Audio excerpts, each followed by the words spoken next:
BJP विधायक और राजस्थान विधानसभा के पूर्व अध्यक्ष कैलाश मेघवाल ने आरोप लगाया है कि कांग्रेस समेत विपक्ष यानी अपनी ही पार्टी की ओर से गहलोत सरकार को गिराने की साजिश रची जा रही है और विधायकों की खरीद फरोख्त की कोशिश हो रही है।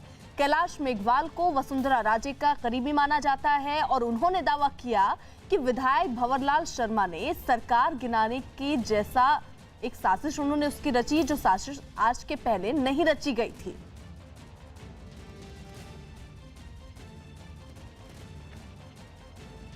राजस्थान में लगातार बीजेपी पर ये आरोप लग रहे हैं कि सरकार गिराने की साजिश में शामिल है। मुख्यमंत्री अशोक गहलोत कई बार आरोप लगा चुके हैं। अभी जो ऑडियो टेप जिस तरीके से सामने आए उसमें ये आरोप लगाया गया। हमारे साथ में कैलाश मेघवाल बीजेपी के वरिष्ठ नेता हैं, स्पीकर रह चुके हैं। मेघवाल साहब, आपने एक बयान भी जारी किया कि साजिश नहीं करनी चाहिए। बिल्कुल किया है। क्या आप मतलब क्या कहना चाहते हैं, कौन साजिश कर रहे हैं? राजस्थान की राजनीति आज पटरी से उतरी हुई है और राजनीति के पटरी से उतरने के कारण राजस्थान की जनता को बहुत सफ़र करना पड़ रहा है। मैं भारतीय जनसंघ से, फिर जनता पार्टी से और फिर भारतीय जनता पार्टी तक मेरा राजनीतिक सफ़र है और इस सारे सफ़र में मैंने और नेताओं ने हमारे सामने यही आदर्श रखा कि नैतिक मूल्यों की राजनीति होनी चाहिए। नैतिक मूल्यों की राजनीति होनी चाहिए और आज की राजनीति जिस रंग से हो रही है वो अनैतिक मूल्यों की हो रही है। चुनी हुई किसी भी सरकार को अनावश्यक रूप से अनडेमोक्रेटिक तरीकों से हटाना मैं राजनीतिक दृष्टि से उचित नहीं समझता। वह राजनीतिक नैतिकता नहीं है। लेकिन आप ही की पार्टी के नेता तो कह रहे थे कि सरकार को अब अल्पमत के अंदर है। मेरे ऐसा स्टेटमेंट नहीं देखा। क्या कहेंगे, आपकी पार्टी के नेताओं को क्या कहना चाहेंगे इस वक्त? क्या मेरी पार्टी के नेताओं को कहना चाहता हूं कि भारतीय जनता पार्टी आज जनसंघ से लगाकर आज तक एक आदर्श पार्टी रही है। Party with A difference. ये पार्टी विथ ए डिफरेंस का मतलब ही ये था कि राजनीतिक जो है जोड़ तोड़, राजनीतिक अनैतिकता, राजनीतिक जो है गिरावट, इससे हमेशा दूर रह के स्वच्छ राजनीति करे और स्वच्छ राजनीति के आधार पर ही राजस्थान की जनता में अपना विश्वास पैदा करे। ये गिराने की साजिश कौन रख रहा है अस्थिर करने की?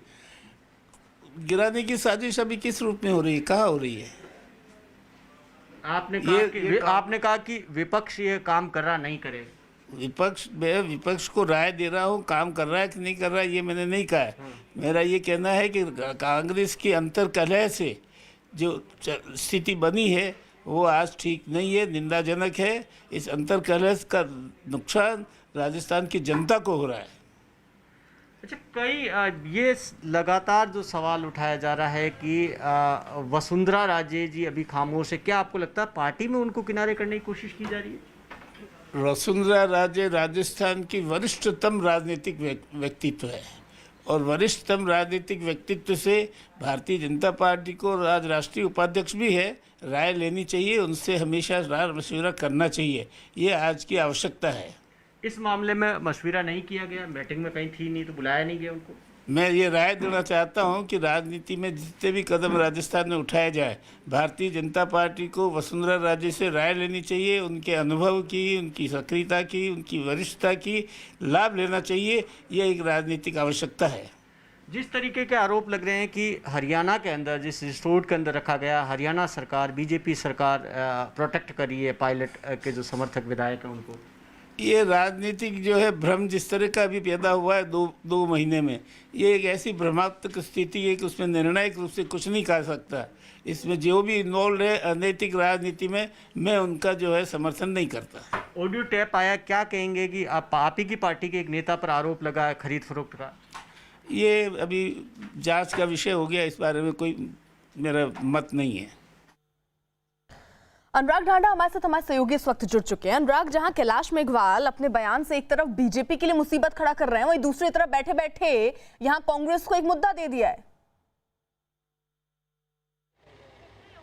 देखिए, इस बयान का सिर्फ इतना मतलब समझ लीजिए कि गहलोत की सरकार, अशोक गहलोत की सरकार फिलहाल कहीं नहीं जा रही है और ये इशारा कर दिया है कि बीजेपी के भीतर भी लोग हैं जो नहीं चाहते कि फिलहाल सरकार गिरे। तो ये एक तरीके से जो सचिन पायलट अपने गुट के साथ जो एक कोशिश कर रहे थे कि अशोक गहलोत मुख्यमंत्री ना रहे राजस्थान के, वो फिलहाल फेल हो गया, इस बयान से साफ नजर आ रहा है। अब सिर्फ इतना सवाल बचा है कि क्या वो विधायक जो सचिन पायलट के नेतृत्व में बागी हो गए हैं, क्या वो अपनी विधायकी बचा पाएंगे या नहीं, वो कोर्ट के थ्रू तय होगा। लेकिन आज इस बयान से इतना ज़रूर साफ है, जहां वसुंधरा राजे का पूरा गुट कटघरे में खड़ा होता है, वहां इतना ज़रूर साफ हो जाता है कि अशोक गहलोत की सरकार फिलहाल कहीं नहीं जा रही। बिल्कुल अनुराग, आप रहिए हमारे साथ। वहीं जिस तरीके की स्थिति दिख रही है, सीएम गहलोत ने बीजेपी नेता कैलाश मेघवाल के बयान को लपकने में देर नहीं लगाई और उन्होंने मेघवाल के बयान का हवाला देते हुए ट्वीट किया और लिखा कि बीजेपी के स्वयं के नेता श्री कैलाश मेघवाल, जो पूर्व मंत्री और राजस्थान विधानसभा के पूर्व अध्यक्ष हैं, उन्होंने प्रदेश में सरकार गिराने को लेकर पिछले 2 महीने से जो माहौल बना हुआ है, हॉर्स ट्रेडिंग हो रही है, आरोप प्रत्यारोप लग रहे हैं, उन्हें बहुत ही दुर्भाग्यपूर्ण बताया है। राजस्थान में सीएम गहलोत और सचिन पायलट की खींचतान के बीच एक फोन टैपिंग कांड पर बीजेपी ने कांग्रेस सरकार पर जोरदार हमला बोला। बीजेपी प्रवक्ता संबित पात्रा ने पूछा कि क्या राज्य में सभी पार्टियों के नेताओं के फोन टैप किए जा रहे हैं। बीजेपी ने सीएम गहलोत पर निशाना साधते हुए गहलोत सरकार पर एक के बाद एक कई सवाल दाग दिए और फोन कांड की सीबीआई जांच कराने की मांग की। तो संबित पात्रा ने एक प्रेस कॉन्फ्रेंस की और जिसमें उन्होंने कई सवाल, एक के बाद एक 6 सवाल उनके रहे कि क्या आधिकारिक रूप से फोन टैपिंग हुई है, क्योंकि पार्टी का कहना है कि ये पूरी तरीके से सच्चाई है इसमें और ये एकदम सही बात है। अगर फोन टैपिंग हुई है तो क्या ये कानूनी विषय नहीं है। ये तमाम सवाल बीजेपी की तरफ से उठाए गए।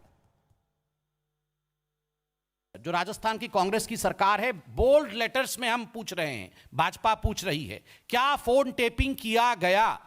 क्योंकि आप और आपके प्रवक्ता, आपके बड़े नेता इंक्लूडिंग मुख्यमंत्री ये कह रहे हैं कि ये जो टेप्स हम देख रहे हैं ये ऑथेंटिक है, जबकि एफआईआर में नाम नहीं है।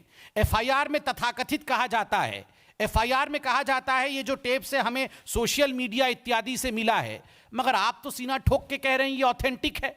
मतलब फोन टेपिंग किया गया क्या, तभी तो ऑथेंटिक है या नहीं आप कह सकते हैं। ये पहला प्रश्न है। दूसरा प्रश्न है, is it not a sensitive issue? Phone tapping अगर किया गया है, क्या ये एक संवेदनशील और एक कानूनी विषय नहीं है? Is it not a sensitive and a legal issue? इसका जवाब कौन देगा? जो फोन टेपिंग होता है उसके लिए एक स्टैंडर्ड ऑपरेटिंग प्रोसीजर होता है। वो प्रोसीजर मैं लेके आया हूं, ये प्रोसीजर से आपको अवगत भी कराऊंगा। क्या ये स्टैंडर्ड ऑपरेटिंग प्रोसीजर, इसको कांग्रेस की सरकार ने फॉलो किया? ये केवल भारतीय जनता पार्टी नहीं, ये भारत की जनता जानना चाहती है कि उनकी प्राइवेसी खतरे में है क्या। ये राजस्थान की जनता जानना